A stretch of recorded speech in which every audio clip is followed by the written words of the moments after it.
में मदन मोहन जी के मंदिर में झाड़ू का काम करते थे। उनका नाम था काले खां। क्या नाम था? काले खां। काले खां बड़े प्रसिद्ध हैं, मैंने उनका चरित्र पढ़ा भी है, श्री काले खां जी का। काले खां जी के नाम से आज भी मदन मोहन जी की आरती होती है, तो ऐसा होता ही नहीं कि काले खां को प्रणाम नहीं करते। देखो कितनी बड़ी बात, हमारे हिंदुओं के इष्ट ठाकुर जी हैं और उनकी आरती होती है, तो आरती में एक विजातीय व्यक्ति का स्मरण किया जाता है, तब आरती संपन्न होती है। श्री मदन मोहन लाल जी तो काले खां जो थे वो झाड़ू का काम करते थे मंदिर में। अपना घर चलाने के लिए उन्होंने ये कार्य स्वीकार किया। परंतु देखो यहां बहुत सारी बातें इसी कथा में सिद्ध हो जाएंगी। ठाकुर जी के प्रति प्रेम होने के लिए हमको हिंदू धर्म में होना, एक भक्त कुल में जन्म लेना, या हमारा एनवायरमेंट भक्ति युक्त होना जरूरी हो, ऐसा नहीं है। रैदास जी कहते हैं, सो ही सुहागन प्रिय जाहि रीझें। भक्ति वो ही कर सकता है जिससे ठाकुर जी रीझे हों। इसलिए अपने लिए ताली बजा लेना कि हम लोग कथा सुन रहे हैं, तो इसका मतलब ठाकुर जी हमसे रीझे। आप अपनी इच्छा से सुन ही नहीं सकते, मैं अपनी इच्छा से सुना ही नहीं सकता। यदि मैं बिहारी जी जा रहा हूं, मैं कथा में आ रहा हूं, मैं वृंदावन जा रहा हूं, तो इसका मतलब ये बात निश्चित है कि ठाकुर जी मुझसे प्रीति करते हैं, इसीलिए संभव है। वो नाराज हो जाएं तो हमारी मजाल क्या जो हम अपने बिस्तर से उठ के और कहीं नहा धो करके बिहारी जी भी चले जाएं? नहीं जा सकते। वो अपनी महफिल में हमको दाखिल कर लेते हैं, अपनी आंखों के आगे हमको खड़ा कर लेते हैं, इसका मतलब वो भी हमको देखना चाहते हैं। इसीलिए तो काले खां एक विजातीय व्यक्ति, हिंदू भी नहीं था, केवल अपने घर को चलाने के लिए झाड़ू का काम करता था मंदिर के पास। इसी बहाने उसको कभी कभी मदन मोहन जी दिख जाते थे। अब देखते देखते झाड़ू लगाते लगाते अब उसकी आदत में आ गया कि अब वो बिना श्याम सुंदर को देखे रह नहीं पाता। रोज मंदिर में जाता, झाड़ू लगाता और पीछे सिट्टियों पे ही खड़ा हो जाता। अंदर तो जाने की उसको अनुमति नहीं थी। तो वहीं से भीड़ जब इधर उधर होती थी तो बीच में से थोड़ी सी झांकी श्री मदन मोहन जी की उसको दिख जाती थी। मानो उसको ऐसा लगता था उसका हृदय परम शीतल हो गया हो, परम आनंदित हो गया हो। धीरे धीरे भक्ति प्रस्फुटित होने लगी हृदय में। अब तो ये स्थिति हो गई कि मंगला में पहुंच जाता और शयन करा के ही घर आता था वापस। और इससे परिणाम ये हुआ कि पत्नी जो थी काले खां की, वो बड़ी बरसती थी। परिवार के लोग उसको काफिर बोलते थे। बोले बताओ, जन्मा हमारे कुल में, कभी खुदा को तो याद करता नहीं, वहां पत्थर पूजने चला जाता है, इस प्रकार की बातें बोलते। लेकिन उसको किसी से कोई फर्क नहीं पड़ता। वो तो और आनंदित हो गया जब उसकी पत्नी उसके बिल्कुल विपरीत होती चली गई, तो वो तो और खुश हो गया। बोले बढ़िया है, जो बीच में दोपहर में भोजन करने घर जाता था, अब उसका भी मन नहीं करता मेरा। क्यों? चिक चिक करेगी, लड़ेगी मुझसे, इससे बढ़िया मंदिर में पड़े रहो। अच्छा एक बात कहें, मैं अपनी कथा में कहा करता हूं, हमारे संबंधी यदि अनुकूल हों तो ये बिहारी जी की कृपा, लेकिन हमारे संबंधी यदि प्रतिकूल हों तो ये समझो बिहारी जी की डबल कृपा है। कथा में 3 प्रकार के लोग आते हैं। पहले इच्छुक, दूसरे आमंत्रित, जिनको निमंत्रण आमंत्रण भेजा गया है, और तीसरे जो घर परिवार और संसार से दुखी हैं। 3 प्रकार के लोग कथा में आते हैं। यहाँ हो सकता है एक आध लोग ऐसे बैठे हो कि घर जाएंगे तो क्या, कुछ नहीं, सब लड़ेंगे झगड़ेंगे, पीछे पड़े रहे, इससे बड़े कथा में ही बैठे रहो। तो मंदिर कथाओं में जाने वाले 3 प्रकार के लोग होते हैं, इच्छुक भक्त, आमंत्रित और दुखी दुखियारे बेचारे। तो काले खां को तो और अच्छा लगता, पत्नी बेचारी ऐसी विमुख हो गई कि अब तो वो पूरा दिन ही मंदिर में ही निकालता। लेकिन काले खां की व्यवहार धर्म में एक पीड़ा थी कि उनको कोई संतान नहीं थी। घर परिवार के लोग सब उसको बहुत डांटते थे।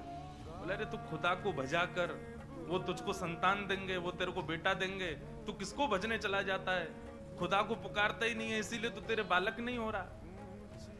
अब तो रोज की इतनी चिकचिक हो गई कि काले खां एक दिन मंदिर गया, मदन मोहन जी का श्रृंगार दर्शन कर रहा था, दूर खड़े खड़े बोले, हे मदन मोहन लाल जी, मुझे पुत्र की कामना नहीं है, मुझे संतान की कामना नहीं है, पर आपकी भक्ति करने में, आपसे प्रेम करने में बाधा बनती है मेरे परिवार के लोगों की बातें, और वो बातें तभी खत्म होंगी जब मेरे घर एक पुत्र हो जाए। हे नाथ, मुझे पुत्र की कामना नहीं, मेरी कामना तो ये कि सब चुप हो जाएं और मैं आपकी भक्ति करता रहूं, इसके लिए आप मुझे एक पुत्र दे दो। और कृपा ऐसी हुई कि कहां परिवार के लोगों ने जब ज्यादा बोलना प्रारंभ किया, तभी खबर आई कि काले खां की पत्नी जो है वो गर्भवती। पहले तो आधे लोगों के मुंह बंद हो गए। काले खां भी सबको बोल देते, बोले तुम लोग कहते हो खुदा को भजो तभी बालक होगा, दो मेरे मदन मोहन लाल जी ने भेज दी संतान, अब देखना होगी। फिर ये हुई कि अब बेटी हुई तो समझेंगे कि इसके ठाकुर जी ने दी, बेटा हुआ तो समझेंगे हमारे खुदा ने दिया। बोले ऐसा नहीं, ये तो हमारे ठाकुर जी कृपा करेंगे, उन्हीं की कृपा से ही हो रहा है। और काले खां के यहां पर एक पुत्र ने जन्म लिया। जन्म लेते ही महाराज काले खां बड़ा खुश, इसलिए नहीं कि पुत्र हुआ, इसलिए कि अब सबके मुंह बंद हो गए, अब मुझसे कोई कुछ नहीं कहेगा, अब मैं निरंतर मदन मोहन लाल जी का खूब दर्शन किया करूंगा। लेकिन हमारे ठाकुर जी सीधी सीधी जीवन जिए कोई, इससे ठाकुर जी को आनंद नहीं आता।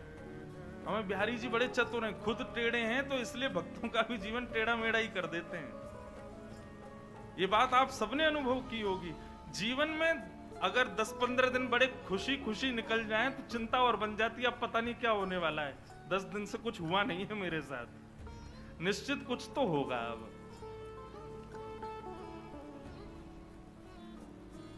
काले खां का पुत्र 8 वर्ष का हो गया, सब आनंदित था, काले खां बड़ा प्रसन्न। अब तो जन्माष्टमी भी मनाता है, राधाष्टमी भी मनाता है, रामनवमी भी मनाता है, घर वालों को नहीं बताता, बस मंदिर में जाके सब उत्सव होते हैं उसमें आनंद करता है। 8 वर्ष का बालक काले खां का यमुना जी के तट पर, नदी के तट पर कहीं खेल रहा था अपने मित्रों के साथ, और एक सर्प ने उसको डस दिया। सर्प के डसते ही महाराज नीला पड़ गया उसका पुत्र, बेहोश होके गिर गया। बालक दौड़े दौड़े गए काले खां के घर, काले खां तो मंदिर में था, उसकी पत्नी को जाके बताया। पत्नी रोते रोते मंदिर पहुंची, जाकर के बोली जल्दी चलो, हमारे बेटे को सर्प ने डस दिया है, वो नदी के तट पर बेहोश पड़ा है, मैं जा रही हूं उसके पास, तुम जाओ किसी झाड़ फूंक वाले को लेके आओ, हमारा बेटा मर जाएगा। लेकिन काले खां व्यस्त था ठाकुर जी की श्रृंगार आरती में, श्रृंगार आरती हो रही थी। पत्नी इतना बोल करके लौटने लगी, लौट करके उसने पीछे देखा कि आए कि नहीं, तो देखा तो काले खां तो ठाकुर जी को ही देख रहा था। पत्नी जाकर के बरसने लगी, बोले तुमको अभी भी यही दिख रहे हैं? अरे हमारा बेटा मरने वाला है, देरी करोगे, कोई झाड़ फूंक वाला नहीं पहुंचा तो उसकी मृत्यु हो जाएगी। लेकिन काले खां तो अभी भी मदन मोहन जी को ही देख रहे थे। पत्नी ने कहा, यदि मेरे पुत्र को कुछ हो गया ना तो फिर देखना मैं क्या करती, तुम्हें और तुम्हारे इस मदन मोहन को दोनों को देखूंगी मैं। ऐसा कहकर के पत्नी तो चली गई। काले खां वहीं खड़े रहे, नेत्रों से अविरल अश्रुधार बहाने लगे, इसलिए नहीं कि पुत्र को सर्प ने डसा, इसलिए हे मदन मोहन लाल, क्यों आप चैन से नहीं बैठने देते मुझको, क्यों आप चैन से मुझे दर्शन नहीं करने देते? ये सब मुझे पता है आपकी लीलाएं हैं, और ये सब क्यों करते हो ये भी मुझे पता है, मुझे परखने के लिए कि मैं अपनी स्थिति से च्युत तो नहीं हो रहा कहीं।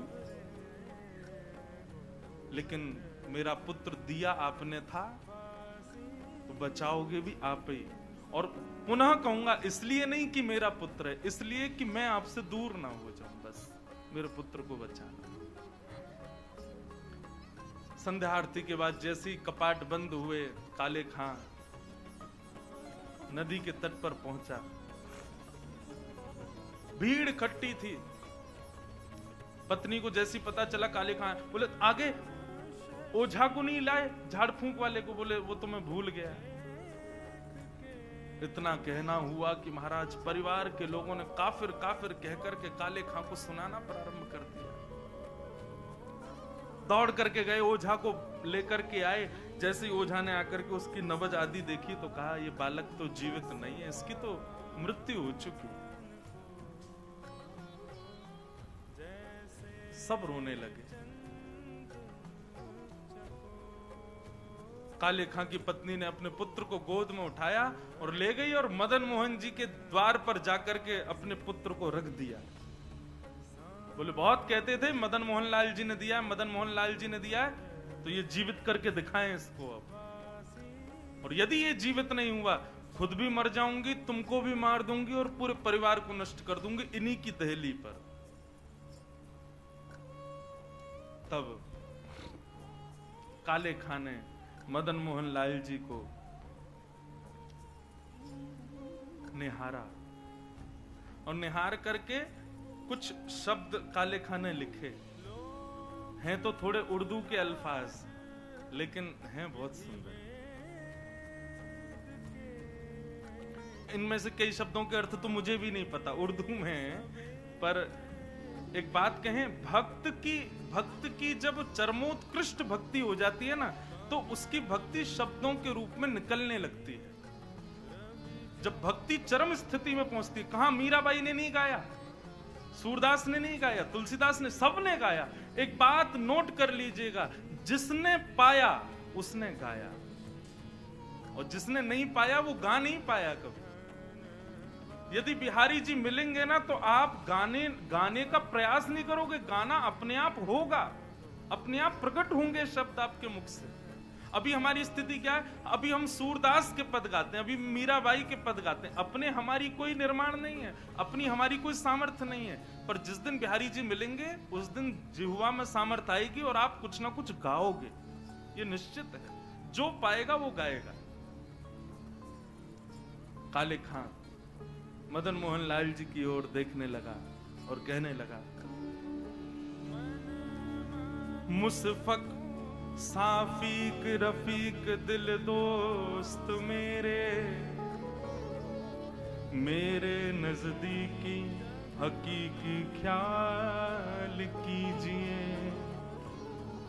मेहरबान कदरदान आला तू जहान बीच, मुझसे गरीबों का गुनाह माफ कीजिए।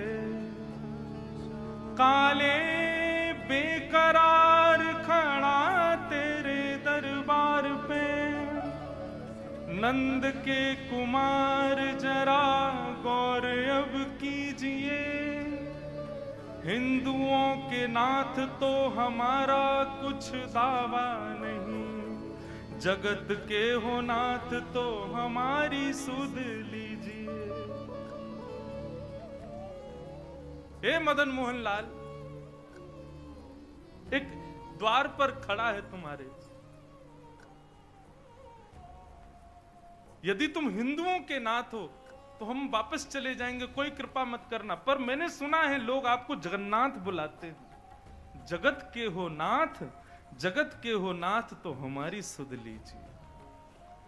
बस ये बात कहनी हुई, नेत्रों से अविरल अश्रुधार बहने लगे काले खां के, और देखते ही देखते जैसे ही अश्रुधार का एक बिंदु नीचे पड़े हुए काला पड़ गया था पुत्र विष के कारण, जैसे एक बिंदु जाकर के उस पुत्र के मुखमंडल पर पड़ी, पड़ते ही उसका जो काला वर्ण हो चुका था वो श्वेत होने लगा, और धीरे धीरे पुत्र ने आंख खोलनी प्रारंभ करी। उठ करके बैठ गया, देखने लगा, जल पी करके बोला, अब्बा अम्मी, जो उसके माता पिता थे उनको उन्हीं शब्द में पुकारा।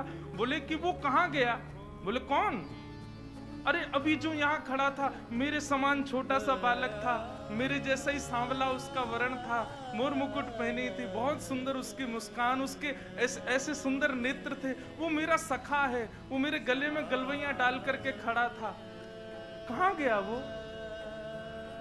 और ये भाव देखते ही वहां खड़े जितने लोग थे सबने मदन मोहन लाल जी को दंडवत प्रणाम किया।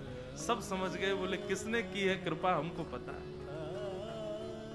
तब से लेके आज तक श्री मदन मोहन लाल जी की आरती होती है तो आरती होते ही वहां का एक आरती पूर्ण होते ही एक पंक्ति गाई जाती है।